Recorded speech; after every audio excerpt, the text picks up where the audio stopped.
No, seriously, this is what happened. So I was heading to the bodega in my black Benz to hang out with a friend when all of a sudden a brigade of black skulls caused a crash that forced me to hit a fan pole, destroying the bodega that was on the corner.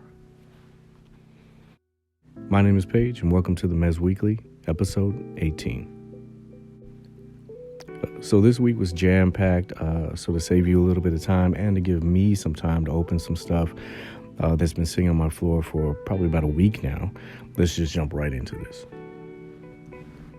On Saturday, March 13th, the stars aligned, the Bifrost was opened, and I was joined on the Hangout by Mez, the owner of Mezco Toyz. Now, for anyone who's not familiar with the Hangout, it's an IG live show where I chat with a fellow co-host of mine named Jason, and it's mainly used to talk to friends and people that I admire in a very low-key setting. This was something that I've been working on for close to about 3 years now, and it all started when Mezco decided to cut back on the amount of press that they would do. Now, collectors had questions, and those questions turned into frustrations, so I decided to kind of bridge the gap between the communication between the company and collectors by doing things such as Toy Fair wrap-ups, weeklies, and networking. I wanted to thank everybody that watched, supported, shared, or even talked about that episode. I had a great time hanging out with Mez. This was a great experience because it was something rare. It hadn't been done before, and this hangout session was for and specifically created by the Mezco community. So over a period of 4 to 5 days, questions were gathered about some of the major issues or areas of concern that collectors had with the company and the line. So even though everything may not have been answered or answered in a way that people wanted it to, the opportunity to have the information answered directly from the source was invaluable. Now, there's always going to be a high level of expectation with anything that's Mezco related. It goes hand in hand with collecting this line. But this was carefully crafted to be able to not only maximize the amount of time that was available, it was only supposed to go an hour, and it went 2 hours. But also be able to give him the opportunity to tell his story, focusing on what wasn't asked, revealed, or why someone else didn't get the opportunity, and turning it into something negative are some of the reasons why he chose to sit down and talk with me. So if you haven't watched it, I encourage you to try to watch it at least once or twice without any distractions or bias. There's a lot of great information in there to digest. Some of it is in the conversation, and some of it you'll notice in some subtle nuances, hints, and clues that are spread throughout the video. And I'm actually wondering how many people can actually find. So let me know about that. On March 14th, Mezco collectors were finally able to take off their Where's My fill-in-the-blank t-shirt, as well as their When's the Next Release wife beater. And no, I do not support or endorse domestic abuse. And throw in a fresh new release crew neck as they started receiving Krieg the Black Spartan, the Bodega box with Hazard Squad Commander, and also Baron Benz, Tectonic Disruptor. And as of Sunday when I'm recording this, I still have not opened any of them. Now, March 15th, Mezco Toyz announced on their social media platform that they would be holding a fan poll.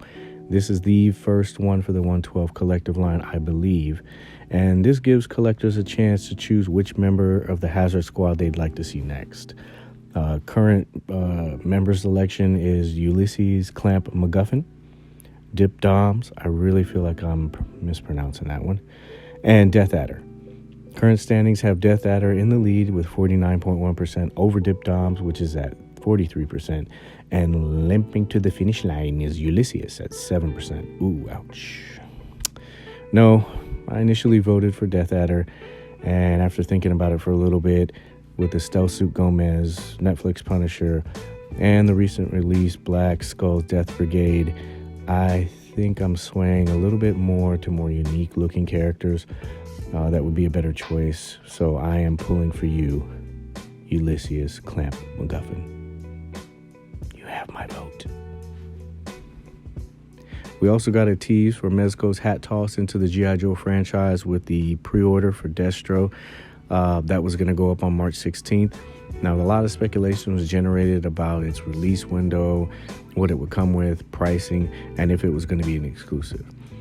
Now, all those questions were answered on March 16th when at 1 p.m. Eastern Standard Time, Mezco officially listed Destro for pre-order. And it looks like they decided to really come out the gate with this one strong by giving him the 32 points of articulation hyperbody, 3 authentic head portraits, including everyone's favorite. I just closed a $250 million nuclear arms sale that pretty much is going to secure me the Global Terrorist of the Year award, which is something I wish that companies would include a little bit more with their offerings. The stoic, neutral faces, those are always a safe bet, and they're always Instagram worthy. But having those expressive looks, especially character-specific ones, really add to the quality of an offering.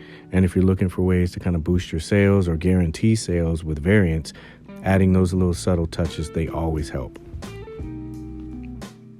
It also looks like we'll be getting a few newly designed assault rifles and sidearm weapons because, hey, you can't be a weapons dealer and carry around the same stuff as Punisher and Gomez are, right? Am I right?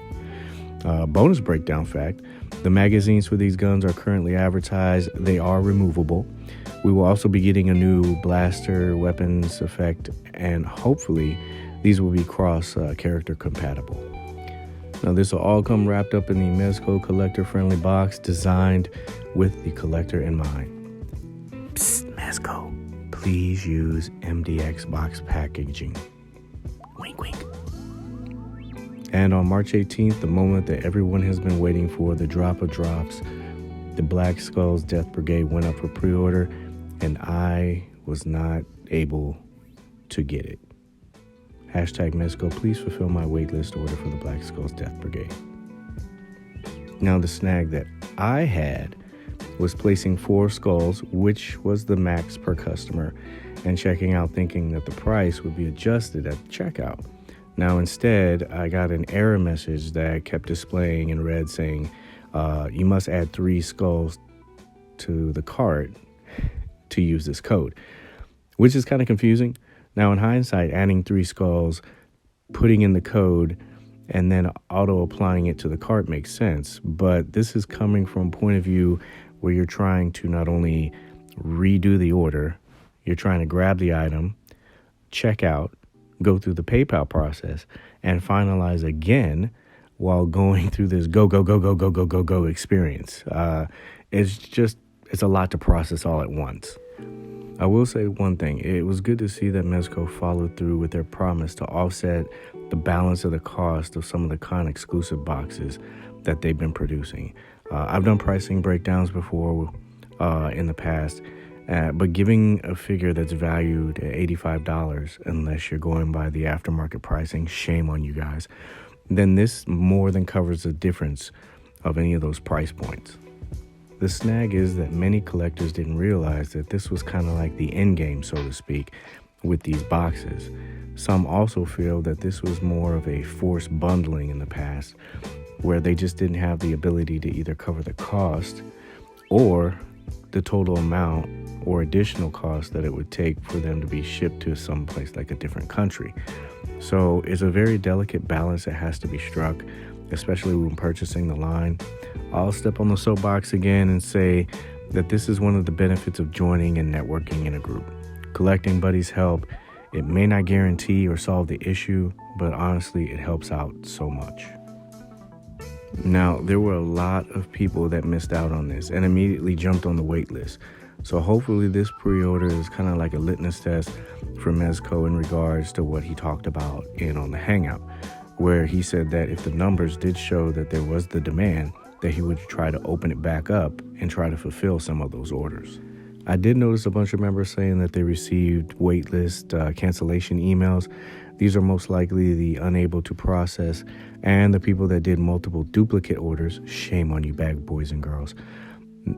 So there is and has been a possibility that your waitlist order may be processed within the next few days. Fingers crossed, everyone. Hashtag Mezco, please fulfill my waitlist order for the Black Skull's Death Brigade.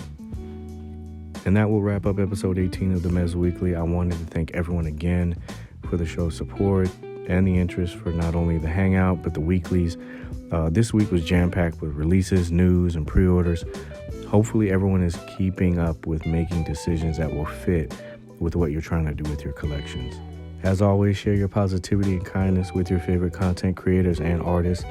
Likes are free. They don't expire, but they do inspire them to share what they do with the world. So hopefully everyone is having a great weekend. And remember, they're just toys. So just have fun.